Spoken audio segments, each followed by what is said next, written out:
Instacart is on a mission to have you not leave the couch this basketball season. Because between the pre-game rituals and the post-game interviews, it can be difficult to find time for everything else.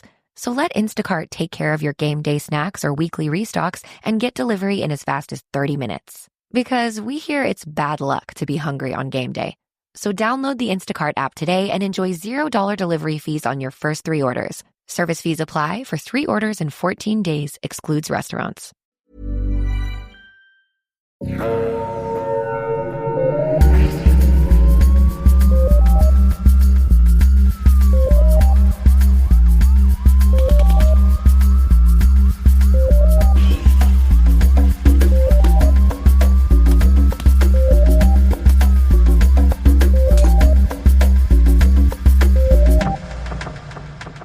Bonjour tout le monde, bienvenue au podcast Un peu de crime dans ton café, un podcast où on va parler de crime et de café. On est vos animatrices Audrey et Catherine. Salut Catherine, ça va? Bonjour, ça va bien toi? Ah, ça va pas pire. C'est le premier épisode, donc je propose peut-être qu'on se présente un petit peu, parce que présentement on est juste des voix désincarnées dans votre téléphone ou dans votre écran ou peu importe comment vous écoutez des podcasts.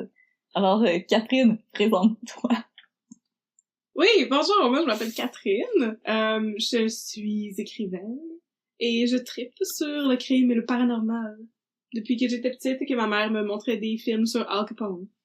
Oh! Ouais, pour vrai! Ok, c'est un beau sujet pour les enfants. Ben oui, Les Intouchables, là, avec Elliot Ness, là, c'est wow. vraiment approprié pour les okay. enfants. Un des films préférés de ma mère. Fait que oui, c'est ça, moi j'ai toujours trippé sur le crime. Mais le crime au Québec, c'est bien plus prolifique que ce qu'on pense. Oh oui, il y a beaucoup de crimes au Québec. Uh-huh. Moi, c'est Audrey. Moi, je fais des illustrations, des belles illustrations que vous avez vues sur les Instagram. J'écris, mais plus en ghostwriter, donc je suis éditrice. Et moi aussi, j'aime bien ça, le crime et le paranormal, mais moi, je regardais des films de Disney quand j'étais petite, par exemple. Mais c'est bien correct, mais j'ai toujours été un enfant qui avait peur de tout. Fait que j'avais pas le droit de regarder des films d'horreur, fait que j'avais encore plus le goût de regarder des films d'horreur quand j'étais plus vieille. Et maintenant, j'aime vraiment tout ce qui est weird. Donc, Catherine et moi, on s'est dit, on est deux bizarres, et qu'est-ce que deux bizarres devraient faire? Partir un podcast pour d'autres bizarres. Fait que merci, Jean Bizarre, de nous écouter. Notre premier épisode aujourd'hui, on va parler du procès de Albert Gay et de la tragédie aérienne de Saut au cochon, qui s'est déroulé le 9 septembre 1949. On salue les gens qui étaient là. Catherine, toi, est-ce que t'as peur de prendre l'avion? Non, moi ça va. Une fois, j'étais dans un avion pour... C'est toujours le fun de commencer un podcast avec une anecdote. Hein? Ben oui. Une fois, j'étais dans un avion, je m'en allais comme en République dominicaine, j'avais 10 ans. Puis là, quand on a décollé, il y a un oiseau qui a passé dans le moteur. Fait qu'on a dû retourner à Dorval, prendre un autre avion le lendemain matin. Puis c'était pas une super belle première expérience d'avion, mettons. Oh boy. OK. Mais c'était moins dramatique que ça au cochon, par exemple. On commence en force. Moi, j'ai pas souvent pris l'avion, par exemple. Je suis un peu sédentaire comme personne, au point où, une fois, j'étais à Toronto et pour une raison quelconque, j'ai pris mon passeport. Et mon copain aime beaucoup me la rappeler, celle-là. Je pense que je vais jamais la outler.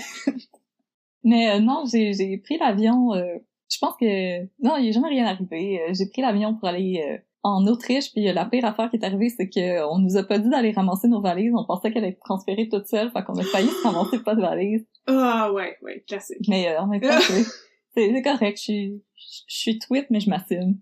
Je suis une tweet assumée. Je vais essayer de pas rire trop, là, mais c'est ça, je ris beaucoup dans la vie, moi. Hey, on rit toujours. Catherine et moi, on s'est déjà quasiment fait mettre dehors du Café des Arts à l'UQAM, parce qu'on riait trop. Ouais, ça dérangeait les gens qui essayaient de travailler pour vrai. Mais je vous assure que dans quelques épisodes, vous allez bien aimer toutes les niaiseries qu'on se dit. En tout cas, on espère. On espère pas vous perdre. Parce que vous pouvez pas nous mettre dehors de notre propre podcast. Non, c'est ça. Désolé. Not happening. Bon, commence ton histoire, là. OK, donc tu me laisses mettre un peu de crème dans ton café. S'il te plaît. Oh oh! Ah oui, justement, qu'est-ce qu'on boit aujourd'hui? Je m'en rappelle pas. C'était le truc au Bourbon, c'est ça? Oui, non, pas au Bourbon, mais c'est Bourbon. le Brazil Brown Bourbon. Donc, à la presse française qui est juste là, ici, à côté. Oh, on peut faire du ASMR. Donc, c'est relaxant. Ah, c'est relaxant! J'aime ça!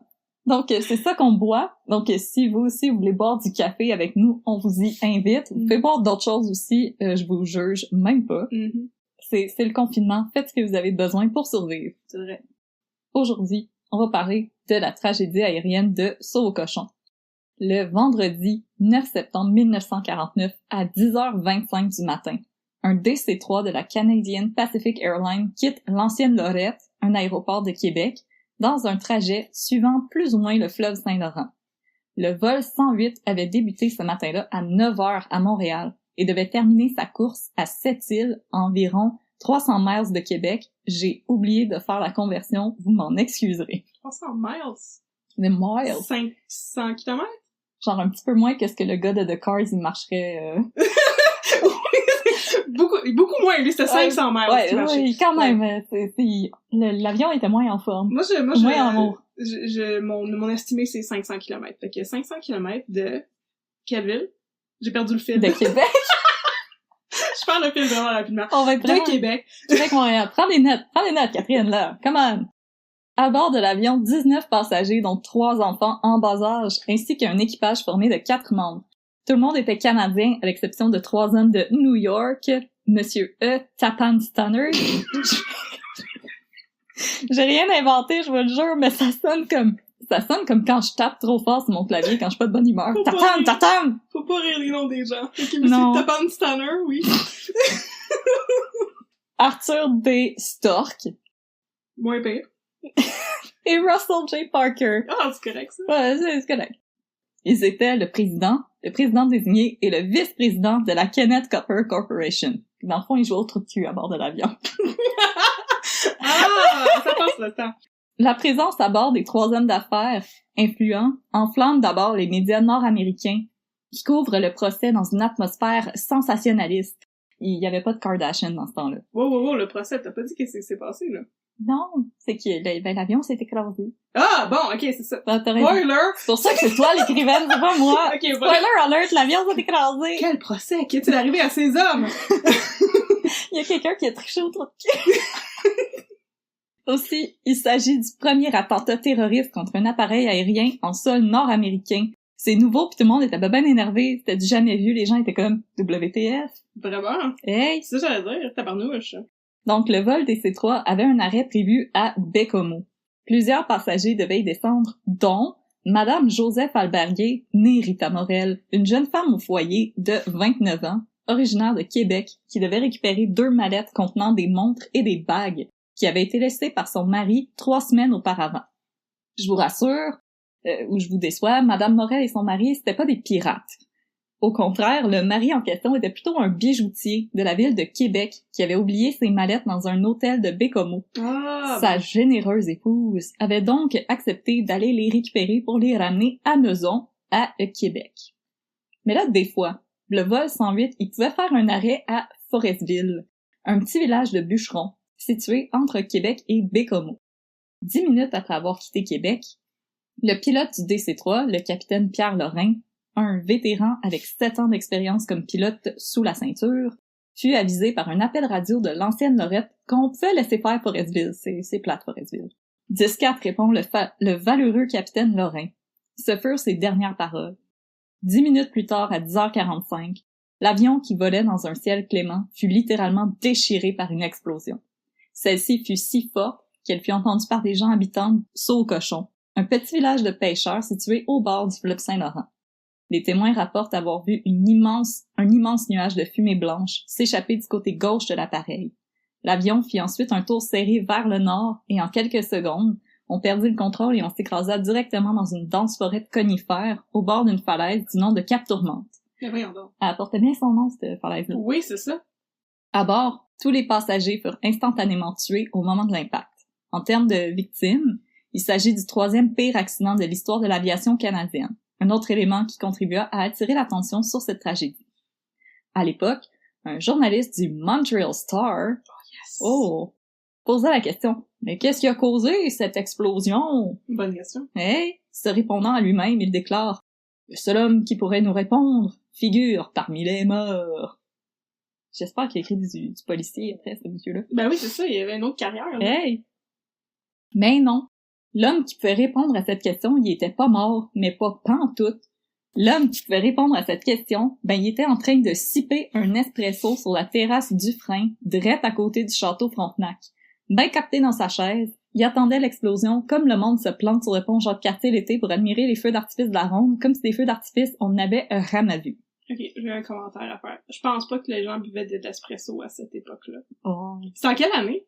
49. C'est en 49. Non, dans mes recherches historiques, là, je pense que le monde buvait bien plus du café filtre et du café instant. Oh! Et qui buvait un café instant sur la terrasse proche du château Frontenac. Ça me semble que ça fait descendre le château Frontenac. D'une grosse coche, hein, quand même! Je bois mon café instant sur la terrasse du château Frontenac. OK, boomer! C'est une terrasse pour les riches, ici. C'est une terrasse de riches. On a du café instantané. C'est une terrasse de riches, là. Nous autres, on a des filtres, OK? On a assez d'argent pour du papier. Pour une vraie cafetière, un percolateur. Comme ça, là. Hey, Okay. ça meurt!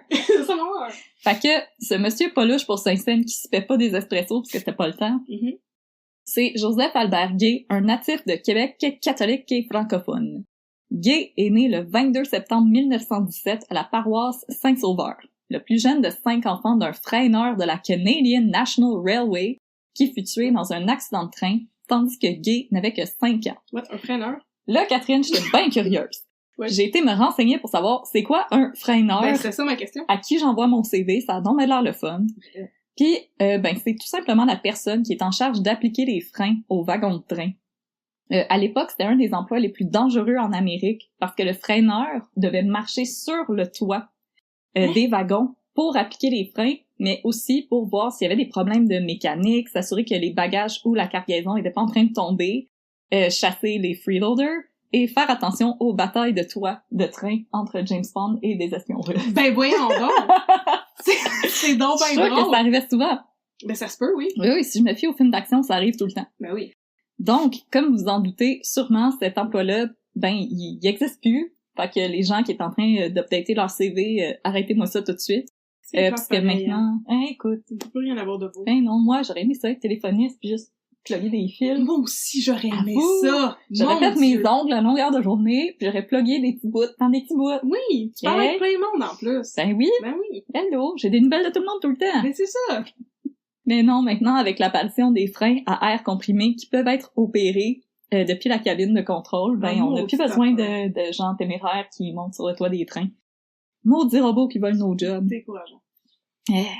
Au Québec, surtout à cette époque, c'est la tradition de donner 2 noms de baptême à son enfant. Donc, son vrai nom, comme Herménégide, Gontran, Théodule ou whatever, et d'ajouter... Oui. Et d'ajouter Joseph pour les garçons et Marie pour les filles. Oui. Comme moi, je suis baptisée, donc j'ai Marie dans mon nom. Toi, tu l'es pas, fait que tu vas brûler en enfer. Aussi. Donc, Je vais maintenant... te dire une autre anecdote niaiseuse. Ah oui, vas-y. Mon grand-père maternel s'appelait Joseph O'Neill. Parce que Joseph, puis tout le monde l'appelait Joe, mais dans le fond, c'était pas vraiment son nom, c'était juste comme son nom de baptême. Mais le O'Neill, c'est apparemment parce qu'il voulait peut-être l'appeler O'Neill, mais que c'était pas des anglophones. Oh! C'est ça, c'est la fin de l'anecdote. Go.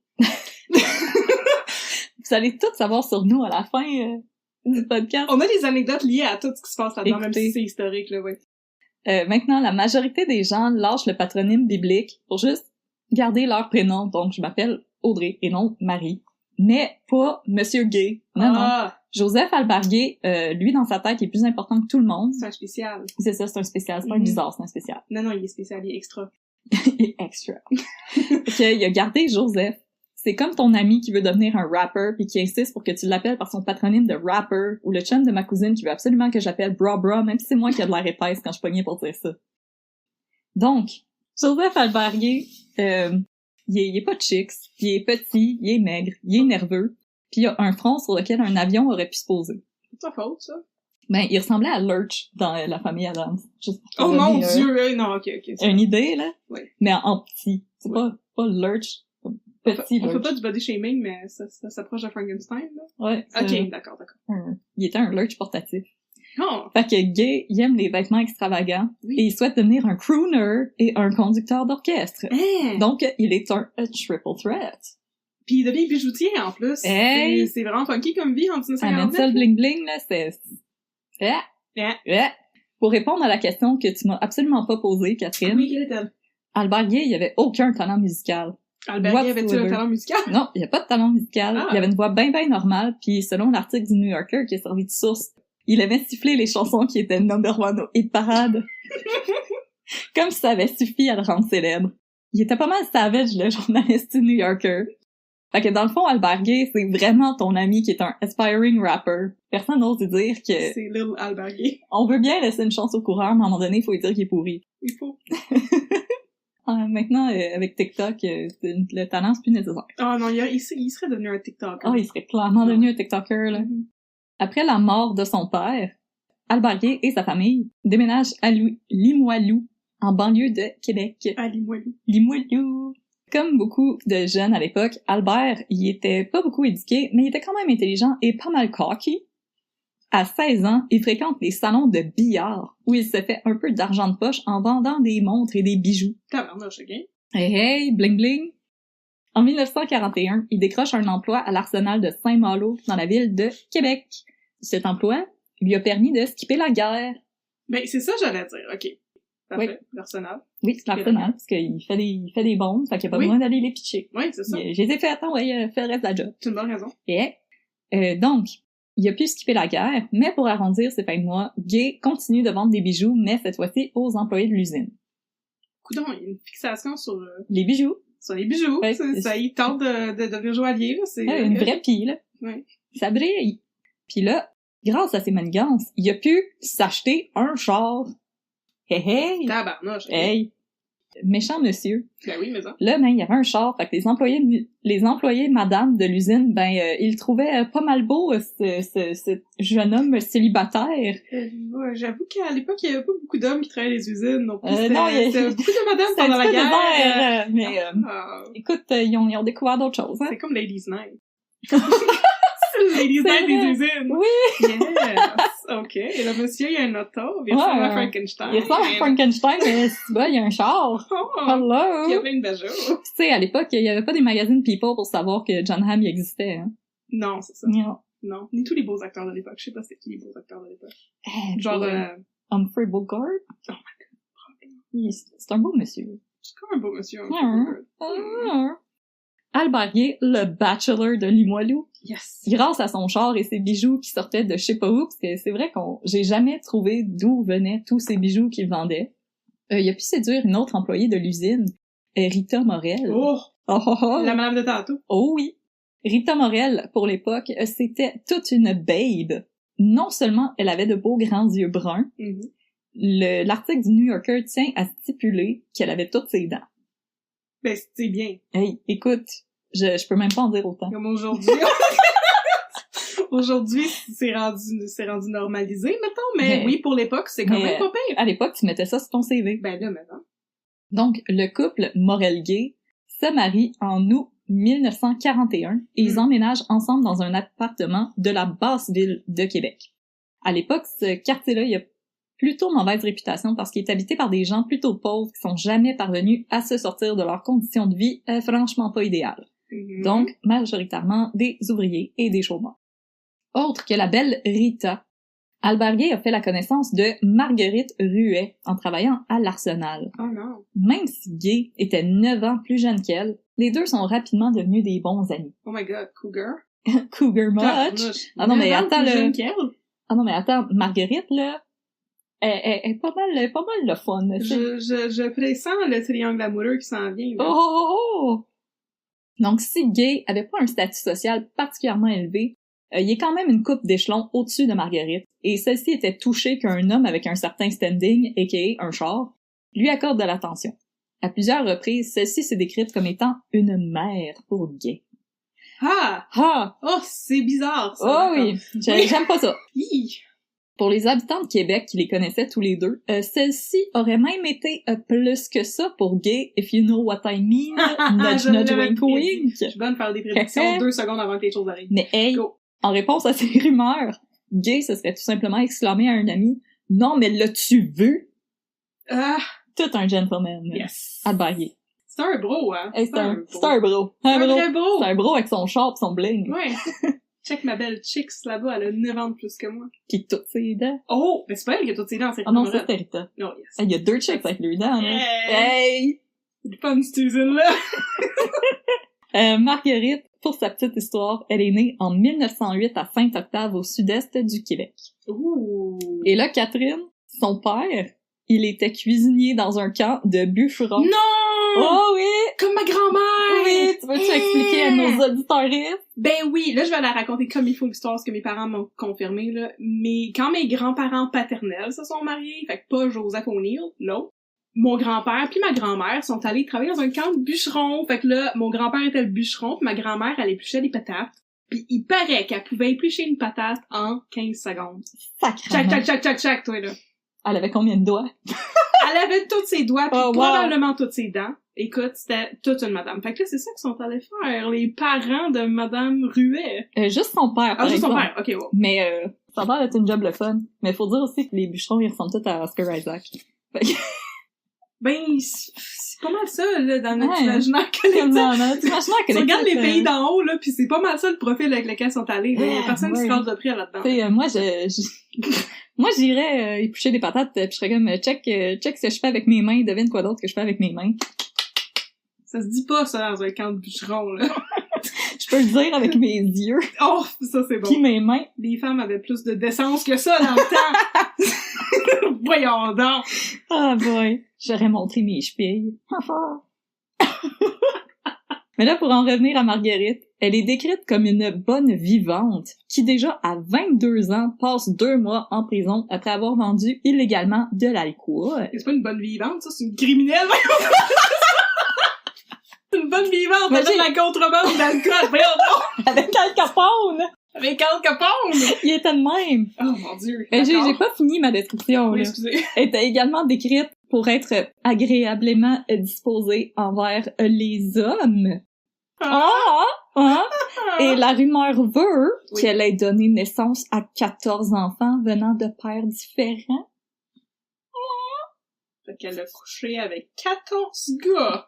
Je sais pas si c'est un par père, là, mais... Ça se peut-tu pareil? Mais je pense qu'on peut pas vraiment se fier aux statistiques de l'époque parce que les seuls records que j'ai pu trouver, c'est qu'elle a eu 2 fils de 2 pères différents, ce qui est pas... ce qui est bien normal. Ce qui est un meilleur score que le président des États-Unis, on va se dire. Oui!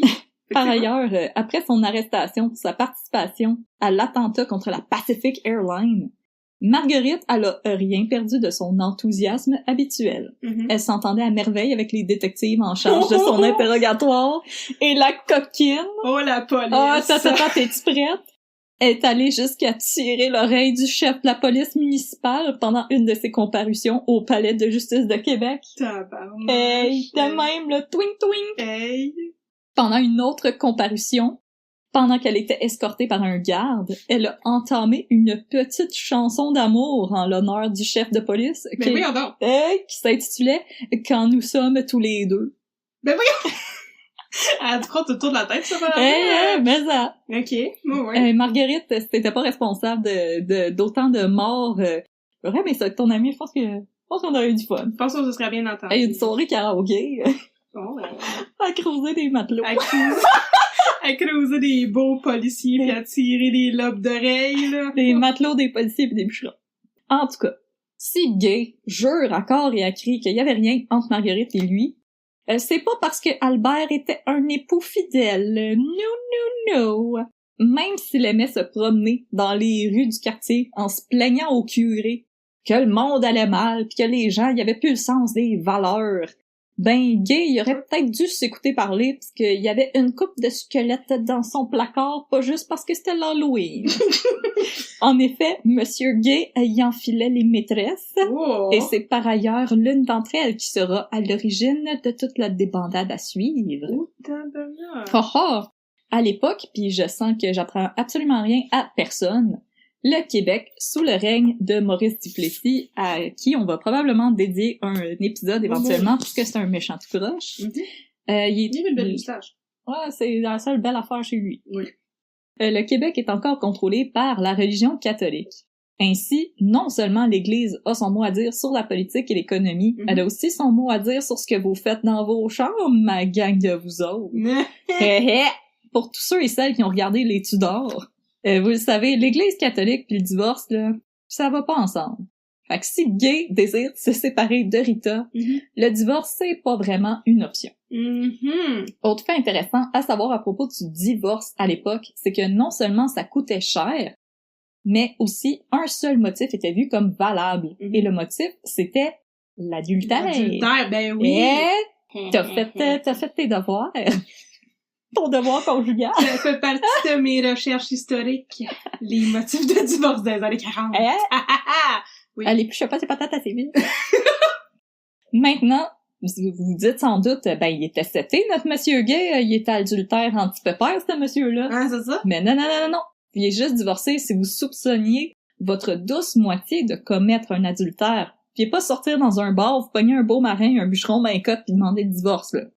Monsieur Gay, il était pogné, parce que Rita, elle était décrite comme étant d'une fidélité désarmante. Ben oui, mais là, tu le dis à ta femme, puis là, tu demandes à ta femme de demander le divorce, t'as pas besoin de tuer plein de monde, dit Monsieur Gay. Ouais, oui, mais là, moi, j'aimerais ça savoir, c'est quoi ça, une fidélité désarmante? Comment qu'on prouve ça? Est-ce que Albert Gay, il a essayé de tenter sa femme en envoyant une couple de marins sexy la tourmenter? Ah, ça se peut. Genre, bonjour madame, oh non, j'ai échappé ma petite montre à gousset. On est Je vais me pencher pour la ramasser. Plier, déplier. Avec des pantalons. Des Je sais pas ce pantalons. qu'il portait dans la marine dans ce temps-là. Il portait probablement pas ça. Probablement pas des skinny non plus. Non. Hey, en tout cas, mais là, je pense qu'on s'écarte puis qu'on pense encore à Oscar Isaac. Ah, un petit peu. Oscar, si tu nous écoutes. On te salue.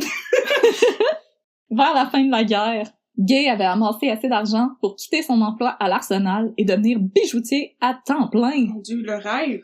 Il en profite alors pour déménager à Sept-Îles avec Rita et leur fille, Lise, née en 1945. Mais là, je peux pas croire qu'il y a un plus gros marché de bijoux à Sept-Îles qu'à Québec. Je suis pas sûre que c'est une bonne stratégie, mais... Peut-être que le marché de Québec était saturé. Ah! Il y a quand même plus de choses qui se passent à Québec. Bijoutier machiniste. Des bijoutiers machinistes! Ah non!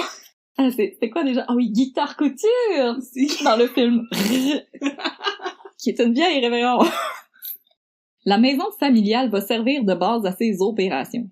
Gay, de la maison, il vend des bijoux, mais il va aussi voyager pour en vendre. Donc, il va voyager pour vendre des bagues de fiançailles, des montres et des crucifixes dans les villes environnantes. J'imagine qu'il y avait trop de vampires. Donc, beaucoup d'exorcistes à faire. Beaucoup d'exorcistes. En vendant des montres, il va faire la rencontre d'un autre personnage pas mal shady dans notre histoire, le frère de Marguerite Ruet. Ben voyons donc! Ben oui, Généreux Ruet. C'est un bon nom! Pauvre lui! Généreux Ruet! Mais toi, t'es dans tout. Là, il est rendu à Sept-Îles, puis il rencontre le frère de l'autre madame qui venait de Québec. Ouais, mais à Lisa, il était une cahoot, là. Ah, il était une cahoot! Ah, parce que, je vais elle est encore dans le portrait, là, madame. Ah oui, elle est encore là, la tireuse de l'aube d'oreille. Elle pique dans la fenêtre une fois de temps en temps en faisant houlou! Donc, Généreux Ruet, ça va être l'artisan qui va confectionner la bombe destinée à faire sauter le DC-3 en route pour Bécomo. Généreux, c'est le frère aîné de Marguerite. C'est un célibataire endurci. À cause de la tuberculose, il avait besoin de béquilles pour se déplacer. Ah! Vaccinez vos enfants, people. Mon Dieu, oui. S'il avait perdu l'usage de ses membres inférieurs, il possédait cependant des bras puissants et des doigts agiles. La tuberculose ou la polio? La tuberculose? C'est la tuberculose. Des Irlandais, là, la maladie des patates?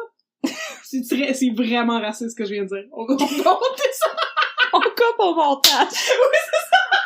Ok, oui, continue. Il y avait des bras puissants puis des doigts agiles. Oui. Ce qui faisait de Généreux un horloger doté d'un immense talent. D'un généreux talent! Un généreux talent! Ok.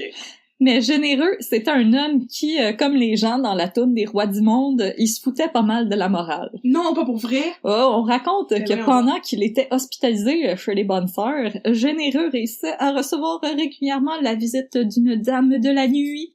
Parce que celui-ci avait convaincu les sœurs que sa visiteuse nocturne, ben, c'était sa femme. Ah, ben j'aurais préféré qu'il convainque les sœurs de... de commettre des actes répréhensibles! Ah! Autre que Généreux Ruet, c'est en s'arrêtant dans un café qu'Albert Gay va faire la connaissance de Marie-Ange Robitaille, une jolie serveuse de 17 ans. Écoute, il y a bien du monde dans ce soir. Il y a du monde. Mais de 17 ans? Ah, elle avait 17 ans. Mais là, lui, il est rendu vieux, là. Ah oui, pour l'époque, il était rendu un boomer. Ah, Comme...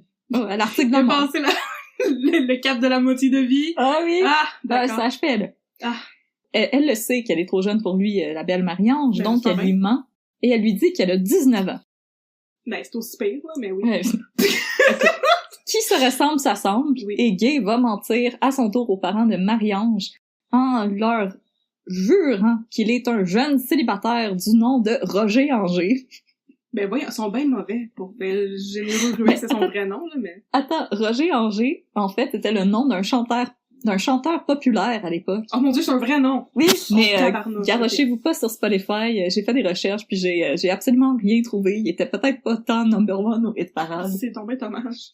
En 1948, pour se rapprocher de sa nouvelle maîtresse, Gay déménage à nouveau sa famille sur la rue Saint-Sauveur, toujours dans la basse ville de Québec, où il loue le premier étage d'une maison à appartement pour vivre, mais aussi pour vendre ses bijoux. Ben oui, toujours. Et il y a de la suite dans les idées. Oui, oui. Les choses vont plutôt bien pour notre Albert, qui va même arriver à se payer des spots publicitaires à la radio. On n'arrête pas le progrès.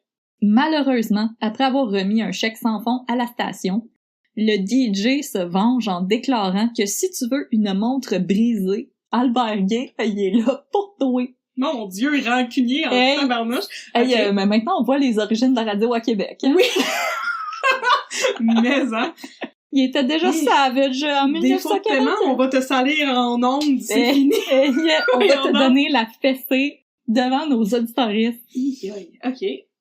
Donc, en novembre 1948, les choses vont commencer à vraiment mal aller pour Albert Gay. Mhm. Après avoir entendu des rumeurs comme quoi son bon à rien de mari entretenait une relation avec une serveuse mineure, Rita se rend chez les Robitaille afin de leur révéler que le suave Roger Anger Oui. n'était pas celui qu'elle croyait Non. et définitivement pas un bon match pour leur fille. Et définitivement très vieux. Et très vieux Oui. et C'est bon à rien. Bon à rien. Humiliés, les Robitaille mettent leur fille à la porte et celle-ci Oh. ira vivre avec Marguerite Ruet. Oh mon Dieu, c'est un mauvais turn of events. Ça, c'était pas la bonne réaction à avoir. Non. Là, ça s'enligne pour un roman d'Émile Zola. Oui, c'est ça. Avant de déménager sur la rue Saint-Vallier, plus tard avec Albert Gay. dommage. Mais c'est pas la même rue Saint-Vallier. Non, Oui. pas un 3 heures de distance. Fait intéressant, sur la rue Saint-Vallier, dans la basse ville de Québec, autrefois, elle était considérée comme le red light de la ville. Oh! Mais elle a Je savais été... pas ça. Et on apprend des choses, un peu de crime, là. Vous allez Hey! être prêts à passer vos examens tantôt, là. Maintenant, on connaît des affaires sur le café, le divorce, le red light. Ok, Hey, go. qu'est-ce que tu veux savoir d'autre? Là, c'est ça. Mais malheureusement, ça a été fermé par la police de la moralité. Oh non, pas la police de la moralité! La police de la moralité! Ben voyons Ben- donc! Mon sujet de conversation préféré. Eh, C'est pas la même police de la moralité qu'à Montréal. non, je pense pas. Non. Mais en Et tout là- cas, c'est pour protéger l'intégrité des soldats en permission pendant Oui. la guerre. Oui, Tu peux utiliser tout le monde, mais garde tes pétalons, mon petit maudit. oui. Sais-tu c'est pourquoi, ça? Non? Ben, ça, c'est à cause des maladies vénériennes. Ah! Il y avait trop de maladies qui se répandaient et qui se partageaient dans le red light. Puis c'est Oh pour non! ça, c'est une des raisons pour lesquelles ils voulaient comme faire fermer ça, parce que ça faisait de la mauvaise publicité, mais Oh! aussi c'était comme pas bon pour l'hygiène de la ville. Mais là, les choses se sont vite gâtées pour Marie-Ange et Albert à cause du comportement jaloux et possessif de monsieur. Wow, je comprends pas. Marie-Ange est encore avec? Oui, ils sont Après ça, je ensemble. fais te mettre dehors? Oh my... Ah oui, Il y a du bling. il y a du bling! Comme toute bonne personne qui trompe son significant other, il l'accuse sans cesse d'avoir des amants et lui interdit de sortir de l'appartement et exige de la chaperonner lors de ses rares sorties. Inquiets pour leur fille, les Robitaille vont revenir sur leur décision et tentent de communiquer avec Marie-Ange qu'ils aimeraient qu'elle revienne à la maison. Reviens! Inquiète de la réaction d'Albert, s'il devait être au courant des tentatives de contact de ses parents, Marie-Ange va prétendre qu'elle habite à Montréal. Cependant, en 1949, elle décide qu'elle en a assez et qu'elle veut retourner chez eux. Elle emprunte 50 $! Mon Dieu. C'est beaucoup dans ce temps-là. Oui. Au propriétaire du restaurant où elle travaille comme serveuse pour se payer un billet pour un train de nuit afin qu'elle puisse filer en douce pendant qu'Albert dort. Tandis que le train se prépare à quitter, Marie-Ange se rend à la salle de bain des dames dans le wagon de repos du train. Là, on cogne à la porte et gasp! Ben voyons. Elle ouvre la porte et qui est là? Mais notre Albert. Ben voyons donc! Ben oui, maudit tout croche, qui lui ordonne de descendre du train, sans quoi il va faire une scène épouvantable. Une fois revenu... C'est bien horrible. Okay. Il y a un peu de violence conjugale dans ce cas, je vais vous avertir, ça va pas aller en s'améliorant. Non, mon Dieu. Non, désolé. Ok, je suis prête. Une fois revenu à l'appartement, il jette les mitaines de Marie-Ange dans le four à bois. Si tu me fais ça, je te pète une crise, mes mitaines sont belles, s'il vous plaît. C'est bien pas fin. Il jette les mitaines de Marie-Ange dans le four à bois et il va se servir de son manteau comme couverture afin qu'elle ne puisse pas essayer de se sauver, encore une fois, par une nuit d'hiver québécois. On les connaît, nos hivers québécois, ça te prend un manteau pour aller dehors. Mon Dieu, que j'espère qu'il va finir en prison, lui, là. Oh! Gâche-nous pas le punch. Oh, t'as raison. Le lendemain matin, afin de s'assurer qu'elle puisse toujours pas sortir, il va la mordre au visage à de nombreuses reprises et se faire rembourser le billet de train pas utilisé en se rendant à sa bijouterie. Ben voyons donc! C'est... La mordre au visage! Tu Hannibal Lecter? Qu'est-ce qui se passe? Écoute, l'histoire dit pas s'il y avait aussi un petit verre de Chianti avec ça. Donc, parce qu'il croit Rita directement responsable de ses déboires, c'est vraiment pas de sa faute à lui. Ben voyons donc, elle a... Ben oui, hein? Ok, ouais. Gay va demander à une connaissance, le dénommé Monsieur Lucien Corot. Bonjour, Monsieur Corot. C'est qui, ça? C'est Lucien Corot. On n'a jamais parlé de lui avant. Oh non, mais c'est un petit personnage qui va juste arriver puis partir. Ah, ok, cool. Il va lui demander d'empoisonner Rita pour lui. Okay. Donc, une demande très très normale entre amis, hein. Tu sais, c'est là que tu reconnais tes vrais chums, tu sais. Catherine, peux-tu empoisonner? Avec plaisir. Non. Non. Que de répondre, le Monsieur Corot. Donc, le plan, c'était de mettre du poison dans le sherry de Rita. Le drink préféré de Rita. Le sherry. Le sherry. Le sherry. Le sherry. Oh my God. Hey chérie, lâche mon sherry. Ça fait années 40 aussi. On dirait une chanson de jazz. Sherry, lâche mon sherry. C'est peut-être une tonne qu'Albagé, il voulait enregistrer il sifflait, là. Pour être number one quand il sifflait des chansons. Pour être number one au hit parade. Hey, y a pas d'allure. Mais pas trop vite, là, parce que ça vient prévu. Mais oui, Lucien Corot va dire non, absolument pas, non, what the fuck? Oui, bien sûr. Mais on donnera pas son étoile trop vite à Monsieur Corot, parce que son étoile pour bon comportement, parce que pour une raison quelconque, il a dit non à Albert, mais il a pas trouvé que c'était une bonne idée d'aller le dire à la police. Fait que... en même temps, la police, hein. Ouais, la police, là, faut remplir des papiers, là, pis j'ai mon tennis elbow, là, c'est pas mal. Puis des fois, il t'écoute pas, pis... Ouais, là, il mange des beignes. Il pas au sérieux, pis... Je sais pas s'il mangeait déjà des beignes, mais probablement, fait que... Okay, ouais. Fait que, partial credit, monsieur, partial credit. Il était peut-être bien occupé. Il était occupé, là. C'est lui sorti de l'esprit, pis ouais, il écoutait ses téléromans, pis ses radioromans. Il écoutait Unité 9. District 31 à radio. À radio. J'ai complètement oublié d'aller avertir la police. J'ai été emporté dans l'intrigue. Donc, déçu que son plan de génie a échoué, Gay va tourner son attention vers un événement qui a fait le tour des médias au mois de mai 49. Près de Manille, un avion de la Philippine Airlines explose en plein air avant d'aller s'échouer dans l'océan, tuant sur le coup les 13 personnes qui se trouvaient à bord. En plein vol? Pas en plein air, c'est sûr que l'avion est c'est sûr que l'avion est en plein air! C'est un avion! C'est un avion, il est pas en dessous de l'eau! Ben, il s'est ramassé en dessous de l'eau après, mettons. Il était, c'est ça, sur le sol, sur le dos, comme dans il était en plein air et en plein vol. Il a explosé. Puis il s'est ramassé sur le dos. Ah, il s'est ramassé sur le dos. Bing, bang, boom. Bon. C'est ça. Une rumeur rapportée par la presse voulait que l'admirateur d'une belle dame dont le mari se trouvait à bord de l'avion aurait payé des anciens prisonniers pour dissimuler une bombe à retardement dans l'engin. Voyons donc. Il est fort probable que la tragédie ait retenu l'attention de Gay, puisque le mois suivant, celui-ci a pris un avion traversant le Saint-Laurent, montre en main, afin de noter à quel moment il survolait l'eau et la terre. Sa conclusion était que si l'avion explosait en plein air, il serait beaucoup plus facile pour les enquêteurs de déterminer l'origine de l'explosion si l'avion s'échouait dans l'eau plutôt que sur la terre, parce que en 1949, on n'avait pas vraiment les moyens d'aller chercher ton stock au fond de... Ah, les sauveteurs, là? Ouais. Ah, oui, ok. Les hommes grenouilles. Les gens sont créatifs, pareil. Hein. Ah oui, écoute. Même qu'il y a des façons plus simples de divorcer que ça, là. Tu sais, quand... J'essaie de penser... Tu sais, avant Netflix, là, les gens utilisaient un petit peu plus... leur cerveau. Les journaux, pis t'es comme, ah, ça me parle! Hey! Je vais essayer ça, juste pour le fun. La presse.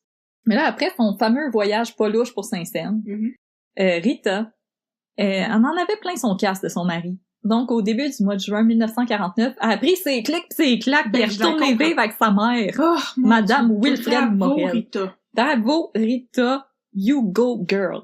À peu près dans les mêmes eaux, Marie-Ange était enfin parvenue à s'échapper d'Albert en retournant vivre chez ses parents et en se trouvant un nouvel emploi dans un restaurant de la Basse-Ville. Oh, bravo! Bravo, mesdames! Incapable d'accepter que les femmes qui l'entourent soient dotées d'agentivité et n'existent pas juste pour ses beaux yeux. C'est une bonne façon d'expliquer ça. Et Albert va tenter de récupérer Marie-Ange. Un soir, tandis que Marie-Ange marche en direction de son nouvel emploi, Gay l'accoste et la menace avec un pistolet. Il lui dit que si elle refuse de le suivre, il va se tirer une balle dans la tête après l'avoir tirée elle. Mais oui, non. C'est un tout croche. C'est un peu toxique, là, c'est ça. C'est pas une belle relation. De Edward dans Twilight, là, de grosses manipulations. Marie-Ange, elle dit de la laisser tranquille parce qu'elle veut pas être en retard à sa job. Ben, elle fait bien, mon Dieu. Hey. C'est une femme moderne. Oui. Une engueulade s'ensuit, qui aura pour effet d'attirer l'attention d'un policier. Un policier! Un policier! Le policier fait C'est quoi de la moralité? C'est quoi de moralité? Effrayé, Albert s'enfuit et Marie-Ange se rend au travail escortée par le dit policier. Ben voyons, il est bien gentil. Ben oui, c'est un gentleman. Un gentleman policier. Un gentleman policier. Un officer. C'est la nouvelle série à Radio-Canada. Un gentleman policier avec Roy Dupuis. Oh, j'allais dire Eric Bruno. C'est correct. De différentes générations. Oh, c'est son Bon, partner. C'est bon, les en deux formation. Gentleman policier junior. Donc, celui-ci va demeurer dans les parages parce qu'il est pas mal convaincu que Gay, il va tenter une autre approche. Bingo! Celui-ci revient plus tard dans la soirée et est aussitôt arrêté pour tentative de meurtre. En prison, Gay va téléphoner à Marguerite pour avoir de l'aide et celle-ci va réussir à lui trouver un avocat. La charge pour tentative de meurtre est abandonnée et remplacée pour simple possession illégale d'une arme à feu. Après avoir réglé l'amende de 25 $, Gay est sorti de prison, a passé le go et a pas réclamé 20 $. C'est un bon avocat, ça, pareil. Malheureusement, c'est toujours pas la fin pour Marie-Ange et Albert. Personnellement, je la juge pas, je sais que c'est difficile de quitter un conjoint violent et j'ose même pas imaginer la situation dans laquelle Marie-Ange se trouvait. Elle a brisé un mariage dans une société hyper catholique, elle est très jeune, elle a pas d'éducation. On va faire preuve d'indulgence les uns envers les autres. Donc, 2 jours après sa sortie de prison, Gay va téléphoner à Marie-Ange et lui intime de le rencontrer dans un café le soir même. Beaucoup trop gentille, Marie-Ange, elle accepte. Une fois réunis, Gay lui déclare qu'il est impératif qu'elle se sauve avec lui à cette île parce que Rita compte ruiner sa réputation en le faisant arrêter pour adultère.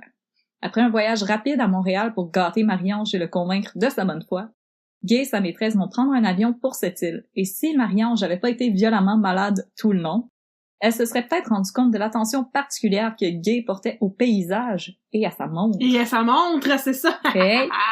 Une fois arrivée à cette île, les choses s'enveniment pour le couple et au mois de juillet, Marie-Ange prend la décision de quitter Gay une fois pour toutes et de rentrer à Québec. Après avoir bouclé ses bagages, Gay lui remet une note sur laquelle on peut lire « Je t'aime terriblement et nous serons réunis bientôt. » Appelle la police. Un post-scriptum au bas de la lettre lui indique « Brûle la note après l'avoir lue. » Elle ne l'a jamais fait. Alors, à ce point de notre histoire, Gay est convaincu que la seule manière pour lui d'être heureux aux côtés de Marie-Ange, c'est en faisant d'elle son épouse. Mais voilà, c'est pas aussi simple comme je vous l'ai expliqué tantôt, puisque Rita, elle refuse le divorce, et lui-même, il peut pas le demander à Rita. Comme on l'a dit, parce que elle a rien à se reprocher. Donc, l'oignon mariné sur le top du sundae, tout le monde était ben catholique. Si le plan qu'avait fomenté Gay d'empoisonner Rita avait été une sorte de folie passagère, il pense maintenant de plus en plus sérieusement à se débarrasser d'elle. Il y a cependant un petit hic à son plan, ses infidélités, pas mal tout le monde est au courant. Si sa femme venait à mourir, il y aurait de l'air coupable aux yeux de tout le monde. Oui. Donc, il y avait besoin de complices. Ces complices, vous allez le deviner, c'était Marguerite et Généreux. Généreux. Et oui, il était généreux de son temps. Ah, oui. Même si on sait que Marguerite, elle aimait bien Marie-Ange, on ignore encore aujourd'hui pourquoi elle-même et Généreux y ont accepté d'aider Albert Gay. Après tout, celui qui avait le plus à gagner dans cette histoire, c'est Albert. Généreux et Marguerite n'avaient que très peu à gagner, puisque Gay leur promettait une petite somme d'argent pour leur trouble. Ben, c'est ça que j'allais dire, parce que moi, je pensais au début que Marguerite Ruet, elle allait demeurer sa maîtresse, et que c'est pour ça qu'elle était impliquée là-dedans, mais non, elle a même pas à voir. Non, ça aussi, ça a jamais été clair. Elle aime la vie de crime. Elle aime la vie de crime! Yes! Pendant le procès pour meurtre de Généreux et Marguerite, la prosécution n'a jamais tenté d'établir un motif derrière leurs actions. On peut supposer que le duo était contrôlé par Gay, qui était charmant et rusé, ou qui était tellement amoureux qu'il n'y avait pas vraiment besoin d'un motif pour commettre des crimes. Mais ce qu'on sait, c'est que Marguerite devait 600 $ à Gay, une dette qu'il avait promis qu'il allait oublier si elle l'aidait. Oh, c'est beaucoup, 600 $. À cette époque-là. C'est aussi pas improbable que Marguerite voulait faire du chantage à Gay à la suite du meurtre en le menaçant de dire à Marie-Ange que c'est de sa faute si Rita est morte dans l'accident d'avion. Et Généreux, de son côté, avait des difficultés financières après qu'une femme de son entourage soit tombée enceinte et qu'elle lui faisait du chantage. Oh, le généreux à béquille! Oh, il était généreux! Dans tous les sens. Oh oui! Donc, Gay aurait offert à Généreux de payer les 300 $ que cette femme lui réclamait et de lui offrir 50% de rabais sur une bague de 12 piastres que Généreux ziotait pour une autre femme avec qui il était ben friendly. Coudon, ils ont donc ben de partenaires, tous ces gens-là. Écoute, il aurait aussi offert une nouvelle voiture à Généreux. OK. Et une autre chose, Généreux, il avait déjà demandé à Rita si elle voulait l'accompagner au restaurant. Et Rita, il a dit « Sir, no sir, bye-bye ». Parce qu'elle était d'une fidélité irréprochable. Et elle l'a envoyé jouer dans le trafic. OK. Fait que là, à cause de ça, il veut la tuer. Parce que lui aussi, comme notre cher Albert Gay, il était pas capable d'accepter qu'une de madame lui dise « Non! » Mais non, mais comme le jockey de radio tantôt qui a insulté Albert Gay en ondes parce qu'il payait pas ses billes, là. Les gens sont rancuniers en J'espère que ce jockey, il pensait pas prendre l'avion. Donc, Albert, Marguerite et Généreux, le trio de l'enfer, ont commencé à échafauder leur plan. Donc, Marguerite est en charge de se procurer de la dynamite. À l'époque, au Canada, la dynamite est en vente libre, mais il faut signer... Mais oui, non! Qui veut de la dynamite? Yeah! Wow! Il faut signer un registre, par contre, au moment de l'achat. Ben là, donc, Marguerite achète 20 bâtons de dynamite et signe le registre avec un nom fictif. Ben, c'est ça. En la disant, moindre des choses. Hey, écoute, okay. on s'améliore un peu quand même.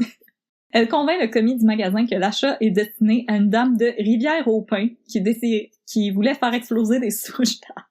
Mais oui, c'est quoi ça? Qu'est-ce que c'est cette excuse-là? Je sais pas, chacun ses hobbies. OK. La juge pas, c'est correct. 12 bâtons de dynamite pour faire exploser des souches d'arbres. Hey, check le feu d'artifice. C'est ça. Elle va tout remettre à Gay, qui lui transmet à Généreux, qui s'est fait porter volontaire pour assembler un mécanisme de détonation à retardement direct dans son atelier d'horloger. Mais d'où c'est qui tient ces connaissances-là? Je comprends pas! Ben, c'est ça, en fait. Il était un horloger d'expérience, mais il n'y a pas vraiment d'expérience avec la dynamite. Donc, dans un élan de naïveté, il a demandé conseil à un de ses clients, qui était un ancien minier. Mais voyons donc! Donc, pour couvrir ses arrières, Généreux, il a dit que la dynamite, c'était pour tuer des poissons dans un lac. C'était pour faire exploser des souches. Et des poissons s'il en reste.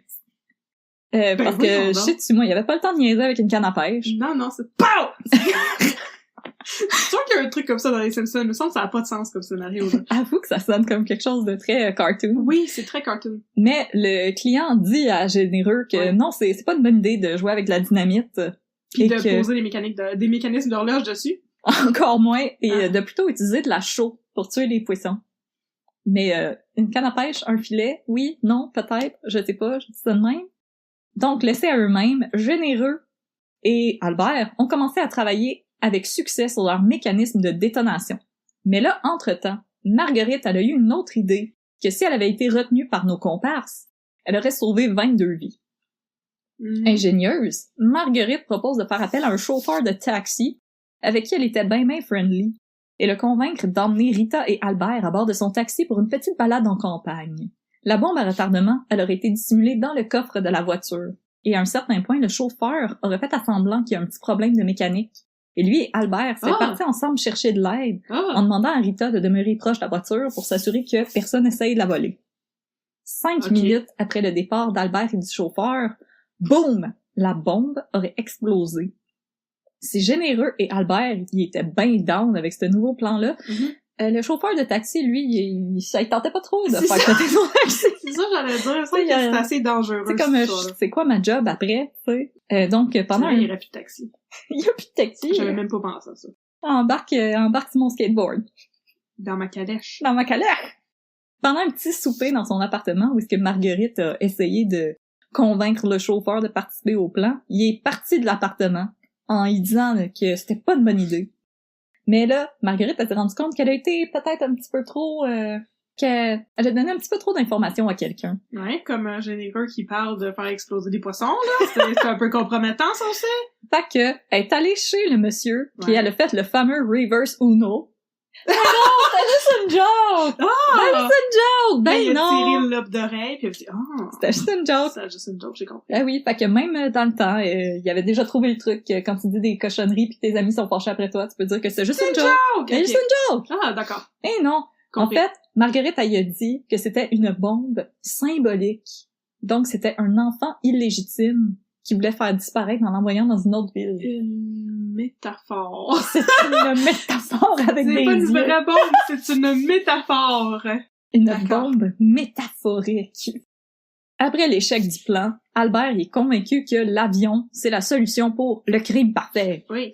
Le seul hic. Ben oui, encore. Comment convaincre Rita de prendre l'avion, pis seule à part de ça? Ouais, c'est ça. Tu sais, les femmes dans ce temps-là, là, pas vraiment. Non. Gay, il s'est rappelé que pendant un voyage à Bécomo, il avait oublié 2 mallettes pleines de bijoux dans un hôtel. Ben oui, comment tu fais ça? Comment il a fait son compte? Il y pas... avait combien de mallettes pour en oublier 2 dans un hôtel? J'ai 45 mallettes ici, je vais le compter. S'il y a 45 mallettes au plafond. Donc, il décide de demander à Rita d'aller récupérer les mallettes à sa place. Oui. Mais Rita, elle aimait pas ça, prendre l'avion toute seule, pis... Quand est-ce qu'ils sont revenus ensemble dans cette histoire-là? Elle est allée vivre chez sa mère. Ouais, ils se sont rabibochés, là. Oh, c'est romantique, hein, l'amour? Mais oui, l'amour, c'est romantique. L'amour, c'est la romance. Oh. Oui. Gay, pour essayer de couvrir un petit peu ses traces, il a essayé d'être particulièrement doux et attentionné à l'endroit de Marguerite. Ils ont même fait un petit voyage romantique à cette île. Ah, ça, c'est cute. Hey. Donc... Ben, ça, il tentait pas de récupérer ses mallettes quand il était à cette île. Mon Dieu, qui est tweet. Ouais, mais cette île, c'est pas Bécomo. Oh, excuse-moi, c'est à Bécomo. Je pensais que c'était à cette île qu'il fallait qu'elle aille chercher les mallettes. Ok, pardon. Donc là, Rita, là, elle a accepté la mission, parce qu'elle était bien fine. Oh, ben, elle était trop fine. Ah oui. Donc, l'après-midi du mardi 6 septembre 1949, non. Gay se rend au comptoir de la Canadian Pacific Airlines au Château Frontenac pour réserver un siège à son épouse au bord du vol 10-20 en direction de Bécomo le 9 septembre au matin. 10-4. Pour éviter les soupçons, parce qu'il était quand même smart, il a acheté un billet aller-retour. Il a pensé. Par contre, il s'est dépêché. Ça aurait été une erreur niaiseuse, effectivement. Mais, il s'est dépêché d'investir un gros 50 cents dans une assurance vie de 10 000 $ pour sa femme, en se nommant seul bénéficiaire. Quoi? C'est quoi ces montants-là? OK, 50 cents, puis on donne 10 000 $. Oui. Hey, écoute, OK. J'embarque, j'en veux une. J'en veux 2. M'a donné une grosse pièce. 50 sous. Mais là, le coût de la vie, c'est le coût de la vie.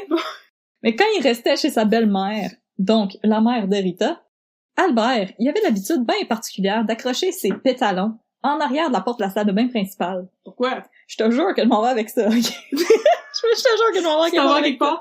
Puis en plus, moi aussi, je fais ça. Mais moi, c'est ma brassière, puis je fais ça chez nous, ma mère m'a élevée. En plus de laisser traîner ses pétalons, Albert, je vous laisse deviner qu'il se levait pas de bonne heure, hein. Fait que, le matin du 9 septembre, le beau-frère de Madame Gay a été pas mal surpris quand il s'est levé pour aller travailler à 7 heures du matin, pis qu'il a pas vu les pantalons d'Albert en train de chiller en arrière de la porte de la salle de bain. Pas mal sauce. En effet, les pantalons d'Albert pis Albert, ils étaient déjà chez Généreux. Ben voyons donc. Pour avancer la bombe bien emballée dans une boîte de carton marquée « Fragile », adressée à un non-existant Albert Plouffe, de la part d'un tout aussi non-existant Delphis Bouchard, et programmé pour exploser... Comment qu'ils trouvent ces noms-là? Delphis Bouchard. Delphis Bouchard. OK. Programmé pour exploser à 10h45. Gay apporte la bombe dans une gare où il va la remettre à Marguerite pour qu'elle la porte à l'aéroport. C'est bien compliqué. À bord de taxi. Va la porter toi-même Voilà. à l'aéroport. Qu'est-ce Ben oui, qui mais se passe? quelqu'un l'aurait vu. Mais personne sait c'est qui. Oui, mais après... Sa femme l'aurait vu. Non, mais s'il va déposer Ouais. la boîte, puis il Ouais. va chercher sa femme Ouais. pour aller la porter à l'aéroport. Ah! Vous Puis elle étiez meurt dans ici il y l'avion. a une demi-heure, Ouais, monsieur! vous étiez ici d'une Ah, je demi-heure comprends. avec une boîte marquée fragile. C'est la boîte ici qui fait tchac-tchac-tchac en parlant. La boîte qui fait tac, tac, tac, tac, tac. Donc, une fois rendue, Marguerite va déposer la bombe pour qu'elle se retrouve à bord du vol, le matin même. Mission accomplie, elle reprend la direction de Québec à bord du taxi. Entre-temps, Gay s'était dépêché de retourner chez sa belle-mère pour éviter les suspicions. Parce que le monde s'inquiétait, là, ses pantalons, ils étaient pas là. Oui, c'est ça. D'un coup, il est en bobette dehors. Donc, Il a questionné. disparu. Ah! Gay explique qu'il faisait de l'insomnie. Fait qu'il s'est levé tôt pis il est allé prendre une marche puis un café en ville. Moi aussi, je fais ça. Ah oui, avec mes pantalons. Mhm. Une fois Rita prête, le couple quitte la maison de Madame Morel à 9h30 à bord d'un taxi en direction du château Frontenac, d'où Rita va quitter pour l'aéroport. Mhm. Quelques minutes plus tard, Marguerite arrive chez son frère généreux pour attendre un appel d'Albert afin de confirmer que le plan s'est déroulé comme prévu. High five tout le monde! Yes! En effet, tout s'est bien passé, sauf pour une petite chose que le trio de l'enfer aurait jamais pu prévoir, c'est que l'avion a quitté l'aéroport avec 5 minutes de retard. Ce qui a résulté en l'écrasement de l'avion sur le Cap Tourmente et mon non Dieu. dans le Saint-Laurent. Oh mon Dieu! OK. Fait que pour une fois, le monde en retard, ils auront servi à quelque chose. J'allais dire, ça a sauvé des vies, mais non, Ça- I was not paying attention. Non, Tout le mais monde meurt. ça a fait en sorte qu'ils se sont fait pogner les culottes baissées. Wow! OK.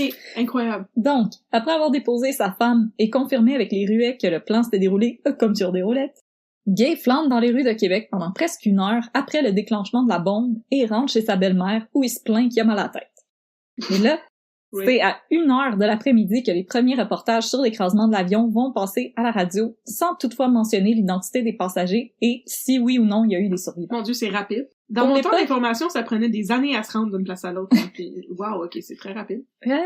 Quand même. Quand même.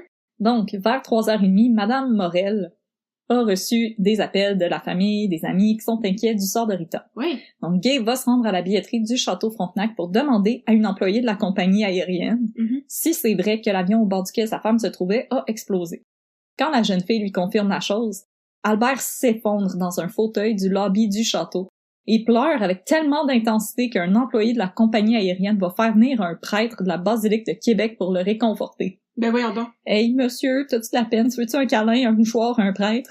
Apparemment, c'était quelque chose qu'on faisait dans le temps. Quelqu'un m'a parlé, je suis là. Super prêtre! Super prête, viens réconforter les gens. Ça, c'est un du pire. Aussi, ouais. Wow, OK. C'est Bon. une réaction étrange. L'avion s'est écrasé à environ 1 heure de marche des rails de la Canadian National Railways qui parcourent le long du fleuve Saint-Laurent. En char, c'était encore plus long. C'est une mesure bizarre, c'est ça. 1 heure de marche. 1 heure de marche du train. Oui, dans ce temps-là, je sais pas, là, c'était les trains qui calculaient tout. D'accord. Fait que, ah ouais, attache tes bottes de l'équipeur, on s'en va prendre une marche. Ouais. Le soir, à peine quelques personnes étaient parvenues à se rendre à proximité du site de la tragédie pour identifier les victimes. Mon Dieu, pensez-vous quelque chose? Mais Albert, en bon meurtrier, Oui. était allé sur la scène du Mais crime pourquoi? pour en faire le constat, mais pour recevoir de la sweet attention. Quel tweet? Accompagné de 3 hommes, ses 2 beaux-frères et une connaissance qui passait par là. Ça, je trouve ça pire C'est que... Lucien Carreau? Je sais pas. Mais je trouve ça pire que Gay parce que comme le dos, il passait par là, puis eux, il était comme, tu veux-tu voir des corps? Puis lui, il était comme, nice. Il y a ça dans mes, dans mes cas aussi. On dirait que le monde aime ça, les accidents. Yeah! Donc, on conduit de Québec au Cap Tourmente, on marche, Hein? et dans le fond, ils vont se faire arrêter par des policiers qui surveillent le site pour prévenir le vol puis les bizarres. Aïe, aïe, aïe, qu'est-ce que vous faites là, vous autres? Hey! Ouais. Viens pas enregistrer un TikTok ici, là. Ben, je comprends, en même temps. Les Ben pauvres oui. policiers qui essaient juste de manger leur beigne en paix. Donc, Gay, il a pas pu se rendre assez proche du site pour constater l'ampleur de l'horreur dont il était directement responsable. Ouais. Mais aussi, le corps de sa femme, c'est le seul corps dont le visage était toujours reconnaissable. Et il a aussi appris juste beaucoup plus tard que parmi les débris, les chèques de réclame pour les valises laissées à Bécomo ont été retrouvés intacts dans le sac à main de Rita. Hein? Elle avait une maudite bonne sacoche, Rita. C'est incroyable, ouais, c'est ça. C'est pas mon sacoche tote. blindée. Hey, c'est pas mon tote bag avec un jeu de mots poche qui aurait survécu à ça, là. Non, absolument pas. Fait que là, au début, tout le monde est convaincu que ce qui est arrivé, c'est un accident. Tout le monde, sauf Monsieur N.R. Crump.